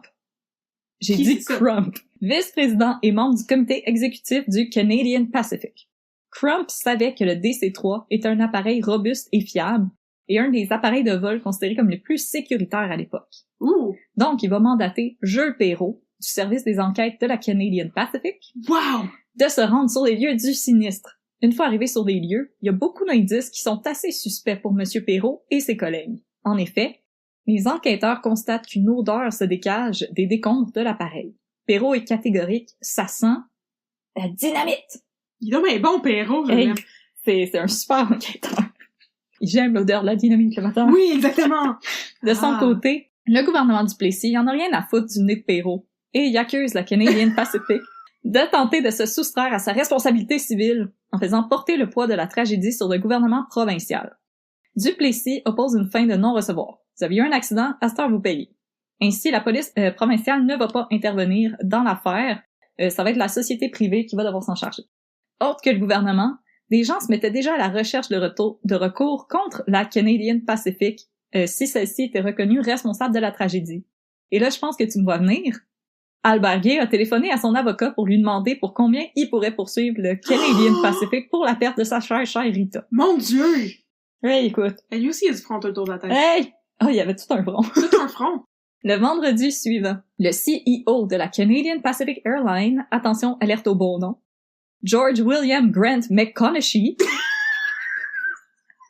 arrive de Vancouver accompagné d'un jeune ingénieur expert en aéronautique du nom de, attention, beau nom, Frank M. Francis. Frank Francis! Frank Francis! Ah, lui aussi employé par la Canadian Pacific Airlines pour investiguer la tragédie. À l'équipe vont s'ajouter des membres de la police montée royale canadienne, Ah oui! le département du transport et la police provinciale de Québec. Au cours de la fin de semaine, j'ai des plans de fin de semaine, Oui. les autorités s'empressent de rapatrier les corps, surtout ceux de l'équipage, pour qu'à l'autopsie, on puisse savoir si l'un d'entre eux aurait été atteint d'un malaise au moment de l'écrasement. Ah! Ils sont brillants, pareil. Ah, quand même. Ok, j'avais pas pensé à ça, ouais. À la morgue de la ville de Québec, l'attitude de Gay, qui s'était rendu sur les lieux pour identifier le corps de Rita, Ouais. est en phase avec le comportement qu'il y avait eu au château Frontenac à l'annonce de ceci. Fait qu'il y a un prêtre qui est On s'en arrivé au courant, rappelle. là. Oui, c'est ça. Donc, tremblant, en pleurant, il refuse de regarder le corps de sa femme, déclare qu'il veut la garder intacte dans ses souvenirs avec toutes ses dents, et il laisse à son beau-frère la tâche d'identifier le corps. Rita! Rita, par exemple, elle a eu droit à des funérailles somptueuses, Ah, mais un mon cercueil de 800$, Au moins. 2 couronnes funéraires, une au nom de sa fille et une autre en forme de croix, formée par Mon des Dieu, roses est-ce que sa blanches. fille était dans l'avion? Non. Oh! Tu m'as fait peur. Non. C'est vrai, il y avait une fille. Non, c'est au nom de sa fille. Ah, d'accord. Des roses blanches mesurant 5 pieds, sur laquelle on pouvait lire « De ton Albert bien-aimé Pardon? » Ouais. La tige mesure 5 pieds ou Non, la c'est circonférence une de la fleur? croix en forme... Ah! des fleurs en forme de croix qui mesurent 5 pieds de haut. Ok, non, je pensais des fleurs que c'était le diamètre de la fleurs de fleur 5 était pieds. 5 pieds. C'était assez tellement. Alice au Pays des Merveilles, là. Ok. Puis il continue de démontrer une tristesse excessive pendant la cérémonie et l'enterrement, ce qui a franchement surpris les voisins et puis les amis d'Albert qui savaient que c'était pas le couple de la décennie, ces deux-là. Non? Brangelina. C'était pas Brangelina. C'est pas Brangelina. Et encore moins Brad et Jennifer. Oh non! Mais les gens, ils ont quand même de la sympathie pour Albert, qui est maintenant seul pour élever sa fille, qui est encore assez jeune. Oh, c'est vrai qu'on s'en Elle a 4 ans. Oh! Donc. Oh, c'est triste. L'enquête poursuit son cours, et en discutant avec des résidents de Saut au cochon, Frank M. Francis apprend que beaucoup d'entre eux ont entendu le bruit d'une explosion avant que l'avion aille s'écraser contre le Cap Tourmente, et ils ont même vu des débris tomber du ciel. Wow. Il y a beaucoup d'autres indices qui démontrent que les moteurs de l'avion étaient encore fonctionnels au moment de l'écrasement. Ah! Entre autres, les extrémités des hélices sont pliées vers l'avant, ce qui indique que celles-ci tournaient toujours après l'explosion et avant la chute. Aussi, et là, pardon, ça va être un petit peu macabre, même si l'avion s'est écrasé le nez en premier, il y a des morceaux de chair qui sont retrouvés en arrière de l'appareil. Donc, ce qui veut dire qu'il y a eu une poussée vers l'arrière, puis vers l'avant. Convaincu qu'il s'agit d'une explosion et non d'un problème de moteur ou d'une mauvaise manœuvre, Les enquêteurs doivent maintenant déterminer l'origine de l'explosion. Le nez de Perrault sera ici particulièrement utile. Perrault. Ça sent la dynamite, mais à cause de l'Acte d'aéronautique du Canada, il est interdit pour un avion de transporter des explosifs, sauf pour quelques circonstances exceptionnelles et hautement contrôlées. Donc, il n'y avait aucune autorisation de transporter de la dynamite sur le vol 108. Ben oui, mais je m'excuse, mais ça sent la dynamite, c'est pas une preuve admissible en cours, là? OK. Bon. En analysant les débris, Ah, bon, voilà. Perrault et ses hommes conviennent que l'explosion a eu lieu dans la soute à bagages. Vous avez un bon nez, monsieur. Heureusement pour l'équipe des enquêteurs, beaucoup de bagages et autres cargaisons avaient été déposés à l'aéroport de Québec. Donc, il restait plus grand-chose. Il restait 8 bagages à main, 3 valises, 2 machines à écrire et 3 paquets. Ah, pas 2 machines à écrire. Oh yes! Il y avait des écrivains là-dedans. Dans cet avion-là! Ou des secrétaires. Oh! Donc, un des paquets contient des pièces de mécanique. Le deuxième paquet contient de la lingerie. Et le troisième paquet, le contenu est non spécifié et destiné à un certain Alfred Plouffe de Bécomo de la part de Delphis Bouchard, 3 petits becs puis un cœur. Tu veux dire une boîte sur laquelle il est écrit fragile, ne pas secouer? Mais voyons! Et qui fait tic-tac, tic-tac, tic-tac! C'est ce paquet en particulier qui retient l'attention des enquêteurs. Parce qu'il est tout explosé. Exact. Et à Bécomo, personne ne connaît d'Albert Plouffe. Et à Saint-Siméon, il y avait un Delphis Bouchard qui travaillait comme gardien de nuit sur un pont, mais lui savait absolument rien à propos du paquet, et un chauffeur de taxi du nom de Paul-Henri Pelletier a rapporté à la police montée qu'il avait conduit une dame assez corpulente aux cheveux foncés à l'aéroport. Est-ce que c'est Marguerite? Et que celle-ci avait déposé une boîte avant d'aussitôt revenir dans le taxi pour reprendre la route de Québec. Tiré son lobe d'oreille en disant « Attends-moi 2 secondes, je vais dropper une boîte là-bas. » De leur côté, la police provinciale de Québec avait pas oublié l'altercation entre Marie-Ange et Albert qui avait résulté en l'incarcération de Monsieur. Mm-hmm. En se rendant chez Marie-Ange, les policiers lui demandent si elle ne connaîtrait pas une certaine madame corpulente à la chevelure foncée. Ben oui, c'est Madame Pitre! Quoi? Qui? C'est exclamé celle-ci. Madame Pitre? Pitre, oui, c'était le nom de son mari à cette époque. Ouf, ok, il manquait un détail. Madame Pitre, c'est qui ça, Madame Pitre? Il y avait un petit plot hole ici. C'est pour ça que je suis là, pour poser des questions. Merci. Ouais. Et il restait maintenant juste à confirmer par Pelletier, le chauffeur de taxi, que la femme qui l'avait conduit à l'aéroport, c'était bel et bien Marguerite. Afin de la forcer à sortir de son appartement où elle se cachait, en attendant que la poussière retombe, on demande à un juge de la Cour de Québec de téléphoner à Marguerite en prétextant que son fils avait été arrêté. Puisqu'il n'en était pas à sa première offense, le prétexte a paru réel à Marguerite, qui a aussitôt quitté son appartement pour savoir qu'est-ce que son chenapan de fils a fait cette fois-là. Malheureusement pour Pelletier, Marguerite, elle avait plus d'un tour dans son sac et la coquine, elle a porté des lunettes de soleil. Ce qui a fait en sorte que Pelletier n'a pas réussi à l'identifier à 100%. Ça devait être des grosses lunettes de soleil. Mais c'est ça, j'allais dire. Voyons donc. En tout cas, Pelletier... OK. Force-toi, Paul-Henri. La police décide de poursuivre son enquête sans arrêter Marguerite parce qu'elle n'a pas été identifiée à 100%. Pelletier, déçu de plus être dans le coup, va contacter un ami qui travaillait pour Le Canada, qui est un journal et non le pays. Il travaille pour Le Canada. Oui, c'est ça, c'est Le Canada. C'était un journal francophone publié à Montréal à l'époque. Intéressant. Donc, sans nommer de nom, le reporter a publié une histoire qui mentionne que la police de Québec est à la recherche d'une femme corpulente qui a déposé un paquet suspect à l'aéroport. Très général et très spécifique à la fois. À vous, hein? L'histoire paraît le 15 septembre. Il n'y a pas d'Internet à l'époque, donc Gay ne l'avait pas lu. On le sait parce que le 18 septembre, il s'est rendu chez Marguerite pour visiter Marie-Ange et la convaincre de revenir avec lui. Il avait fait son deuil et il était prêt à passer au prochain appel. Mm-hmm. Par contre, le lendemain, Gay avait définitivement lu l'histoire qui était parue dans Le Canada parce qu'il se rend chez Marguerite afin de convaincre Marguerite de se suicider en laissant derrière elle une note où elle admettrait que c'était elle qui avait déposé une bombe dans l'avion. C'est pas un super bon plan, là, ça. Parce qu'elle pensait que Albert serait à bord et non Rita. Bouh. Même si elle était bien serviable et généreuse, Marguerite a refusé de rendre ce service à Gay. Je la comprends.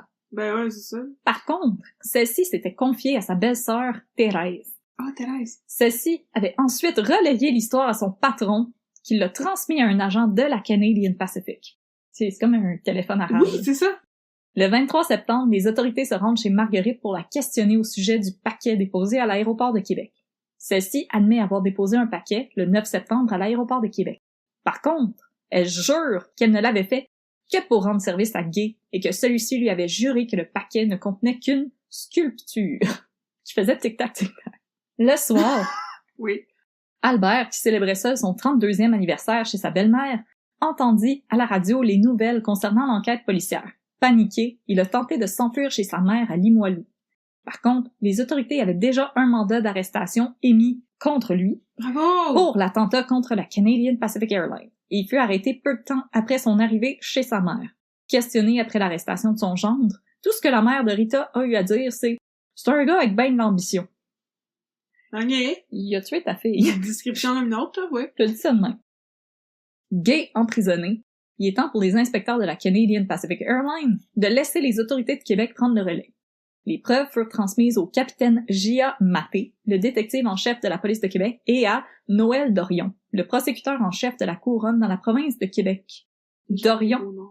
c'est tout un personnage. Ah, pour Ses vrai? maniérismes et son intensité pendant les procès lui ont valu le surnom de Monsieur Tornade. Monsieur Tornade! Monsieur Tornade, on dirait Ah! une émission pour enfants. Monsieur Tornade! Monsieur Tornade! Wow! Il est à ce jour un des avocats les plus célébrés de la province de Québec, avec à cette époque Ah ouais? 12 pendaisons à son actif. Il tabarnouche, ok. Je pense Dis qu'on même célèbre- ça a l'air moins intéressant. On célèbre plus ça aujourd'hui. Non, c'est ça. C'est bien correct de même. Enfermé à la prison pour hommes de Québec, située sur les plaines d'Abraham, Oh. Gay confie à son compagnon de cellule que s'il était, oui, derrière le plan machiavélique pour faire sauter l'avion, c'est Généreux Ruet qui a conçu le mécanisme de la bombe. Oh, maudit tout. Albert, faut pas faire confiance à n'importe qui puisque son compagnon de cellule, Ah oui. c'était un mouchard qui a rapporté les faits à Gia Maté et qui s'est empressé d'arrêter Ruet direct chez lui. Comment ça s'écrit J.A.? J.A. J.A. Ok. Je pense que c'est un prénom complet. D'accord, pardon. Je m'appelle J.A. Je m'appelle, ça s'appelle G-I-A-H. J.A. Oui. OK. On recommence. Au moment de son arrestation, Généreux admet avoir fabriqué le mécanisme de la bombe, mais assure les agents que Gay lui avait dit qu'il voulait seulement s'en servir pour faire exploser des troncs d'arbres. Non, pas pour vrai! Eh oui! Encore l'excuse des sauveteurs! Apparemment, c'était vraiment un hobby dans le temps, là. Ben, je peux pas croire que c'est si commun que ça. Voyons. Ok. Entre-temps, le capitaine Maté s'est rendu chez un bon ami à lui, le docteur Lucien Gravel. Il y a tombé du monde dans cette histoire-là. Je ça va sais, même je pas d'avant. m'excuse. Excuse-toi pas, c'est bien le fun. Un professeur de chimie de l'université Laval Mon Dieu. pour lui demander s'il était possible de fabriquer un mécanisme explosif à partir d'un cadran, d'une batterie et d'un fusible. Ça sonne comme un challenge Oui, on dirait Mythbusters. ou un Taskmaster. Oui, exactement. Les deux hommes s'étaient auparavant liés d'amitié pour Oh. leur amour du jardinage. Oh! Jardinage! C'est le détective matin. As-tu déjà fait exploser des troncs d'arbres? Oh! Non, j'ai fait exploser des poissons, par exemple. Oh! Puis là, ils ont twisté leurs moustaches ensemble. Yes. Gravel confirme que c'est possible Ah! et dessine même un diagramme qui démontre comment construire l'engin en question. Mon Dieu. Quelques jours plus tard, Maté convainc Gravel de construire l'engin et de le faire détonner devant un juge de la cour inférieure pour justifier le procès. Au début, Gravel C'est un peu... refuse. Ok, oui, oui. Au début, Gravel refuse sous prétexte que c'est pas tant une bonne idée de donner trop d'instructions au public sur comment fabriquer une bombe à la maison. Ah! Bah ouais, moi, j'allais Un dire, c'est petit- pas une bonne idée de faire exploser une bombe dans une salle de cours, là, mais à part de ça. Un petit DIY du dimanche après-midi pluvieux. Fait que là, prenez des notes, on vous explique comment monter une bombe maison. C'est un divorce instantané. Tac, tac. Donc, Maté finit par le convaincre et le 14 octobre, Gravel fait exploser une bombe devant le juge qui accepte que soit prosécuté Gay, Marguerite et Généreux. Puis là, dans ma tête, Wow. le juge, il y a comme de la suie dans le face. Les il est comme, cheveux comme par Ah ben- l'arrière, là. Puis il essuie un petit peu la suie, puis il est comme... il est comme, ouais, C'est une bonne vous avez un preuve, c'est une cas, bonne preuve, vous avez un cas, les boys? Ouais, Bon job, les boys! bravo! Hey, hey! Excité par son incursion dans le monde du true crime, un peu comme toi pis moi, C'est ça que j'allais dire. Gravel là, s'improvise détective et se rend lui-même sur le site du crash afin de démontrer que son mécanisme correspondait à celui qui avait été concocté par Généreux Ruet. Ben, ça sert à rien de se rendre sur le site du crash pour faire ça. Ben oui, il veut trouver des petits bouts. Ah, d'accord, pardon. Donc, à quatre pattes, il fait le tour des décombres et découvre une plaque de métal qui séparait la soute à bagages de la cabine où se trouvaient les passagers. Ouh. La plaque est étrangement courbée, comme si elle avait été frappée par le haut d'une batterie circulaire, comme une grosse batterie Duracell, et elle était recouverte d'une poudre noire et blanche. Après analyse en laboratoire, on détermine que la poudre noire est le résidu de la pâte que l'on retrouve à l'intérieur d'une batterie, et la poudre blanche résulte de la combustion des bâtons de dynamite. Et la plaque de métal est percée à 2 endroits, probablement causée par l'impact de la cloche et du poussoir au moment de l'explosion. Le poussoir, c'est la petite pine en haut du cadran, là. Puis la cloche, c'est la cloche qui fait... Tout un cours de science. Hey, faites la science avec Catherine et Audrey. En plus de la découverte de Lucien Gravel, les inspecteurs de la couronne découvrent coincé dans la manche d'un chandail pogné après une branche à quelques centaines de pieds du site de l'écrasement, 2 morceaux de métal bleu. Ceux-ci étaient des fragments d'un disque qui servait de seau à une batterie Everready numéro 6. Un type de batterie qui ne fait pas partie de l'équipement de l'avion. Une autre découverte fut faite, et cette fois-ci dans l'atelier de Généreux. Derrière une statue de la Vierge Marie, les inspecteurs découvrent un triangle de carton couvert de fragments de cuivre, de plomb et d'aluminium, des métaux qui entrent tous dans la composition du détonateur. Donc, après avoir fait le ménage de l'atelier à la suite de l'explosion, Ruet a négligé de regarder derrière la statue. Les hommes puis le ménage. Bonne raison, oui. Le procès d'Albert Gay débute le 24 février 1950. À ce moment, le souhait de Gay de devenir une célébrité est exaucé.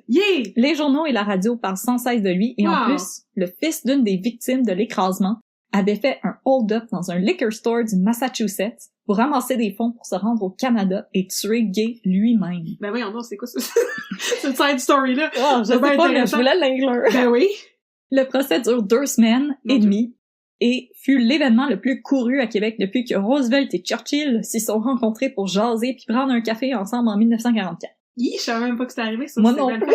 C'est pour ça que j'ai mis ça là. By the way, on avait des célébrités à Québec. Malgré les températures glaciales, une foule s'attroupe régulièrement devant le château Frontenac dès les petites heures du matin pour essayer d'avoir une place. Parfois, ceux qui arrivent tôt revendent leurs places aux retardataires pour des prix faramineux. Des scalpers de billets de Exactement, c'est l'invention des scalpers! Même les touristes qui étaient de passage ont laissé faire le ski pour assister au procès. Très bonne décision. Je les comprends, j'haïs le ski. Ça fait tout aussi mal au derrière, anyway. Son ski est assis longtemps sur un petit banc d'église, là. Le jury, je vous apprends rien, il est composé uniquement d'hommes, parce qu'à l'époque, les femmes avaient les mêmes droits que les alcooliques, les sans-abri et les gens atteints de déficience intellectuelle. C'est une liste un peu étrange. Je sais. D'accord. Puis, donc, aucun droit whatsoever. Ok, oui. Tout au long du procès, Gay semble franchement blasé et s'est même endormi à un certain moment. Ben là, voyons. Hey, si j'ai bien appris une chose en faisant un bac en littérature, c'est que quand tu te fais accuser d'avoir tué quelqu'un, tu brailles ta vie. Merci Camus et Dostoïevski. En fait, la seule fois que Gay a exprimé une émotion quelconque, c'est quand Marie-Ange a été questionnée et qu'elle a déclaré qu'elle ne l'aimait plus. Ah, mon Dieu! Aïe aïe! Ça fait mal! Et le gars s'est fait sacrer en avant de Québec au complet. Ouf! Gay est déclaré coupable le 14 mars après 17 minutes de délibération. Ok, non, c'est Le juge... Un peu de doute. Aucun doute. C'est toi mon nez. Le juge, en lui octroyant la peine de mort par pendaison, s'exclame « Votre crime est infâme! C'est sans nom! » Comme la marque, sans nom. Oui. Gay, qui a même pas tenté d'argumenter en sa faveur pendant son procès, a refusé d'en appeler à la cour supérieure, probablement parce que Marie-Ange voulait plus rien savoir de lui, anyway. Il n'y a plus de raison de vivre! Il n'y a plus d'amour! Il y a plus... Les témoignages les plus compromettants à son endroit ayant été livrés par Marguerite et Généreux, Gay leur a rendu les backstabbers! Gay leur a rendu la monnaie de leur pièce en produisant un long témoignage par écrit, impliquant le frère et la sœur dans son plan. Ça n'a pas d'allure. Quelques jours plus tard, Généreux fut arrêté pour meurtre, puisqu'il avait construit le détonateur. Tout le monde est tellement salty dans cette histoire-là. Tout le monde s'en veut, là. Tout le monde s'en veut tout le temps. À cet effet, Noël Dorion a déclaré au jury « Cet homme s'est emparé de la prérogative de notre Dieu créateur en décidant de prendre la vie de 23 personnes. » Quel poète. Oui, c'est bon. Ouais. Ben impressionné, le jury condamna le 3 janvier 1951 Généreux Ruet à être pendu pour son crime. 9 jours plus tard, Gay fut pendu à la prison de Bordeaux à Montréal. Il niaisait pas dans ce temps-là. Hein. Ah, c'est juste au coin de la rue chez nous. En fait. Oui. Fut pendu à la prison de Bordeaux à Montréal sans avoir jamais revu Marie-Ange. Pour sa part, Marie-Ange tenta de se lancer en affaires en ouvrant un petit café appelé Au Petit Cœur dans la basse ville de Québec. Oh, il y a quelqu'un qui a un happy ending. Paraîtrait qu'elle a fait faillite. On est content pour toi, Marie-Ange. Et puis Marguerite, notre chère Marguerite. Oui! Elle fut formellement accusée de meurtre pendant le procès de Généreux. Elle a tiré les lobes d'oreiller aux policiers. Par contre, son cas a été plus complexe que celui d'Albert et Généreux. Parce que Marguerite, elle a fait une tentative de suicide entre-temps, ce qui était illégal à l'époque. Elle a donc été accusée de meurtre, de tentative de suicide et de parjure parce qu'elle a donné des témoignages conflictuels au procès de son frère et de Albert Gay. C'est complexe, cette notion-là du perjury. Oui. C'est n'importe quoi. Dans tes témoignages, t'as le droit. Okay, non, t'as pas le droit. Elle avait intimidé des témoins. Elle a menacé un témoin du procès de son frère en lui disant « J'ai tué une fois, je peux le faire un autre. » Oh! L'histoire dit pas si elle a tiré le lobe d'oreille. Oh, ben j'espère que oui, c'est un beau mot. Pas tuer. Moi, t'as tué mon tabarnak. Marguerite s'est dite persécutée par les avocats de la couronne. Pendant son procès, elle se plaignait à Dorion que la police était toujours après elle, mais c'est parce qu'elle le flattait tellement bien qu'elle pleurait. Ouais, c'était comme des chiens que je vais surveiller notre prisonnière. Dorion, il a déclaré que c'était plutôt la société au complet qui était contre elle. Ben voyons donc. L'histoire raconte la tornade. L'histoire raconte que des lunettes fumées sont tombées du ciel sur le visage de Dorion et que les mots Thug Life sont apparus ensuite. Tu m'en regardais tellement pendant que je disais ça. Je me demandais tellement où ça s'en allait. Merci de toujours me faire confiance. Donc, Marguerite est condamnée seulement pour meurtre parce que les preuves pour tentative de suicide, parjure et intimidation sont insuffisantes. Ouais. Généreux et Marguerite, contrairement à Gay, ont tenté de porter la décision de la Cour en appel. Ouais. D'abord à la Cour d'appel, qui porte bien son nom, puis à la Cour suprême du Canada. La Cour suprême! La Cour suprême! Toutes leurs demandes furent rejetées, et Marguerite est pendue le 9 janvier 1952, et Généreux le 25 juillet 1952. Oh mon Dieu, je savais pas que tout le monde mourait dans cette histoire. Ouais, c'était triste. C'est triste. Quelques jours après l'exécution de Marguerite, le Canadian Pacific Railway décide que l'affaire est résolue. Bing bang, merci bonsoir. Mais est-ce qu'elle l'est vraiment? Dans un article de Radio-Canada publié l'année dernière, on apprend que les restes de l'avion se trouvent encore sur les flancs du Cap Tourmente, 150 mètres au-dessus du niveau du fleuve. Mais là, allez ramasser ça, faites quelque chose, voyons donc! Appelez un 800 got junk. Oui, c'est des poubelles! Selon le guide Carole Duclos, même si au cours des années, beaucoup de curieux sont partis avec des morceaux de l'avion, il en reste encore un bon 5e. C'est beaucoup ça, un 5e! Il y a des photos, il en reste encore beaucoup. Ben voyons donc! Aussi, l'attentat a donné lieu à 2 tentatives de copycat. Non! Mais déjà que c'était un copycat de ce qui s'était passé dans les Philippines, là. Oh. Donc, à Los Angeles, en 1951, un technicien employé dans une usine produisant des parties d'avion qui assurait la vie de sa femme et de ses 2 enfants. Oh non! Et tente de faire passer un paquet contenant une bombe dans un avion à bord duquel ces derniers se trouvent. Par chance, ce préposé au bagage maladroit échappe la valise et celle-ci a juste pris feu en entrant en contact avec le sol. La 2e fois... Y a-t-il quelqu'un qui est mort? Y est-tu mort? Non, la valise a juste pogné en feu. La bombe a pogné en feu puis ça a pas explosé. J'imagine que la bombe était pas bien... Il était pas très bon. C'était pas une bonne bombe. Non, Généreux était pas là. Non, Généreux, lui, il avait la touch. La 2e fois, la valise contenant la bombe a été placée à bord du mauvais avion. Oh non! Et a juste explosé une fois arrivé à destination, tuant 3 employés dans l'aéroport. Mais c'est donc bien terrible, pareil! Ce qui est très triste. Le meurtre de Gay a également inspiré un romancier d'ici, Roger Lemelin. Pas Roger Lemelin! Roger Lemelin. J'étais justement en train de me dire si je pouvais écrire un livre là-dessus, mais là, on va oublier ça. Ouais, mais c'est Roger Lemelin, c'est pas... En 1982, il a publié Le crime David Plouffe, une suite à sa déjà célèbre série mettant en vedette la famille Plouffe. Oh, la famille Plouffe! La famille Plouffe! Ah oui, d'accord. Denis Arcand a aussi adapté le roman au cinéma en 1984. Pour vrai? Avec qui? Ah, ok. Mais là, moi, j'ai intéressé par les acteurs. J'ai pas lu le roman ni puis j'ai pas vu le film. Non, fait que ben je vous en parlerai pas. Mais non. Puis je vais vous laisser le plaisir de continuer vos recherches tout seul, chers auditeurs. Ben t'en as fait en masse pour nous. Donc c'était la tragédie aérienne de Saut au cochon. Et incidemment, la fin de notre premier épisode. Donc, merci beaucoup d'avoir été à l'écoute. Yes. C'était le premier épisode de Un peu de crime dans ton café, disponible sur Spotify ou peu importe où est-ce que vous écoutez vos podcasts. J'aimerais juste faire un petit remerciement spécial à Guillaume Puren, mon ami qui a composé la chanson thème que vous avez pu entendre au début de l'épisode et notre chanson de fermeture que vous allez entendre dans une couple de secondes. Et aussi, si jamais vous aimez ce que vous entendez, sachez que Catherine et moi, on a un autre podcast aussi disponible sur Spotify, Les Rescapés du temps, shameless plug! Et on vous invite à nous suivre sur Instagram, à Un peu de crime dans ton café, sur Facebook, ou écrivez-nous unpeudcrime@gmail.com. Yes, on a hâte de vous lire. Si jamais vous avez du café et que vous aimeriez qu'on goûte à votre café sur des ondes, écrivez-nous, ça va nous faire plaisir de boire votre café et même de mettre un peu de crime dans votre café. Bye tout le monde! Bye bye!